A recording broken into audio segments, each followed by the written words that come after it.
നാളത്തെ പ്രൊമോ എന്ന് പറയുന്നത് നമ്മുടെ ജാസ്മിനും ഗബ്രിയുടെയും കരച്ചിൽ തന്നെയാണ് കേട്ടോ. സത്യം പറഞ്ഞാൽ വിഷമം തോന്നുവാണ്.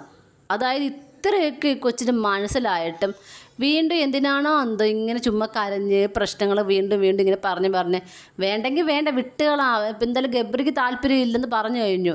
വീണ്ടും ഇതിങ്ങനെ കരഞ്ഞ് നമ്മൾ റിപ്പീറ്റ് അടിക്കുമ്പോൾ ഉണ്ടല്ലോ, സത്യം പറഞ്ഞാൽ ഇഷ്ടം ഇപ്പോൾ ജാസ്മിന് ഗബ്രി ഇഷ്ടമുള്ളവർക്ക് പോലും അതൊരു ഇറിറ്റേഷനായിട്ട് തോന്നും. നമ്മൾ അധികമായ അമൃതം വിഷം എന്ന് പറഞ്ഞാൽ ഇതൊക്കെ ഇങ്ങനെ എപ്പോഴും ഇതൊക്കെ തന്നെ ആണെങ്കിൽ ആ ഒരു ജാസ്മിനെ ഗബ്രിയോടുള്ള ആ ഒരു അറ്റാച്ച്മെൻറ്റ് തോന്നുന്നവർക്ക് വരെ മടുപ്പ് തോന്നും. ആ രീതിയിൽ ഇവർ ഗെയിം പൊയ്ക്കൊണ്ടിരിക്കുന്നത്. മാത്രമല്ല ഞാൻ എപ്പോഴും ചിന്തിക്കുന്ന കാര്യം എന്ന് പറഞ്ഞാൽ ജാസ്മിൻ്റെ വീട്ടിൽ ആ വാപ്പയും ഉമ്മയും എന്തുമാത്രം വിഷമിക്കുന്നുണ്ടാവും. ഈ ഒരു സംഭവം അവർ വീട്ടിനുള്ളിൽ മാത്രം നടക്കുന്ന ഒരു കാര്യമാണെങ്കിൽ ഇരിക്കട്ടെ, അത് അവർക്ക് കുറച്ചാൾ കഴിയുമ്പോൾ അതിന് ഒരു മാറ്റം ഉണ്ടാവും, അല്ലെങ്കിൽ ആ വേദന കുറയും. ഇതേ സമയം ലക്ഷക്കണക്കിന് ആളുകൾ ഇത് കണ്ടുകൊണ്ടിരിക്കുവാണ്. ഈ ജന്മത്ത് ഈ ഒരു കാര്യം ഇതിന് ജാസ്മിനെ വിട്ടുപോകില്ല. ഗബ്രിക്ക് ഇതൊക്കെ ഈസിയാണ്.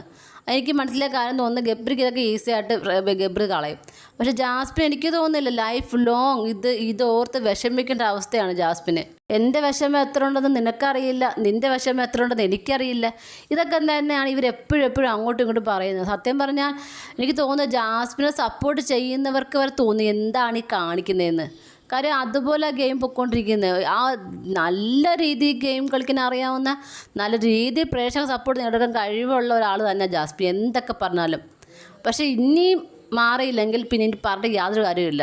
ബിഗ് ബോസിന് ഇതെല്ലാം ഓരോ കണ്ടൻറ്റാണ്. കരയുന്നതും ചിരിക്കുന്നതും വർത്തമാനം പറയുന്നത് വഴക്കൂടുന്നതൊക്കെ കണ്ടൻറ്റാണ്. അവർക്ക് എന്താണ് പുറത്തേക്ക് കാണിച്ച പ്രേക്ഷകർ കാണുന്നത്, അല്ലെങ്കിൽ അവരുടെ ചാനൽ റേറ്റിംഗ് ഉണ്ടാകുന്നത്, അതവർ കാണിച്ചുകൊണ്ടേയിരിക്കും. ഇവർ വീണ്ടും ഇതിങ്ങനെ തുടരുകയാണ്. ഒന്നെങ്കിൽ എസ് അല്ലെങ്കിൽ നോ. ഇപ്പോൾ ഗബ്രി പറഞ്ഞു കഴിഞ്ഞു എന്താണ് ഗബ്രിയുടെ സ്റ്റാൻഡെന്ന്. പിന്നെ അതിൽ പിടിച്ച് ഇങ്ങനെ തൂങ്ങി നിന്നിട്ട് എന്ത് കാര്യം? ഗെയിം കളിക്കണം. ഒന്നെങ്കിൽ ആ ഗെയിമെങ്കിലും മുന്നോട്ട് പോകട്ടെ. ഇവിടെ വന്നത് ഒരു റിലേഷൻ ഉണ്ടാക്കാൻ വേണ്ടി അല്ലല്ലോ, അല്ലേ? ആ ഗെയിം നോക്കി മുന്നോട്ട് പോയെങ്കിൽ എനിക്ക് തോന്നുന്നു കുറച്ചെങ്കിലും ഒരു മാറ്റം ലൈഫിലുണ്ടായെന്ന്. പക്ഷെ അതിലൊന്നും ജാസ്മിൻ ശ്രമിക്കുന്നില്ല. ജാസ്മിൻ പിന്നെ ഇങ്ങനെ ഗബ്രിയുടെ പുറത്ത് തന്നെ പൊയ്ക്കൊണ്ടിരിക്കുക. ഇത് പുറത്ത് സത്യം പറഞ്ഞാൽ ജാസ്മിനെ ഇഷ്ടമല്ലാത്ത, മുൻപേ ഈ ഷോയ്ക്ക് വരുന്നതിന് മുന്നേ ഇഷ്ടമല്ലാത്ത കുറേ ആളുകൾ ഇതൊക്കെ ഒത്തിരിയും മുതലെടുക്കുന്നുണ്ട് കേട്ടോ. പലവരുടെയും വീഡിയോസ് ഞാൻ കാണുമ്പോഴേ സത്യം പറഞ്ഞാൽ വിഷമമൊക്കെ തോന്നിപ്പോൾ ആ രീതിയിലാണ് ഇവരൊക്കെ വീഡിയോ ചെയ്യുന്നത്. അപ്പം വർഷങ്ങൾ കൊണ്ടുള്ള ആ ദേഷ്യം അത് ഈ ഒരു അവസരം കിട്ടിയപ്പോൾ തീർക്കുന്നു എന്ന രീതിയിലാണ്.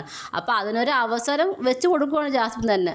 അതുകൊണ്ട് നമ്മൾ ആരെയും കുറ്റം പറഞ്ഞ കാര്യമൊന്നുമില്ല. ജാസ്മിൻ തന്നെയാണ് ജാസ്മിൻ്റെ കുഴി തോണ്ടിക്കൊണ്ടിരിക്കുന്നത്.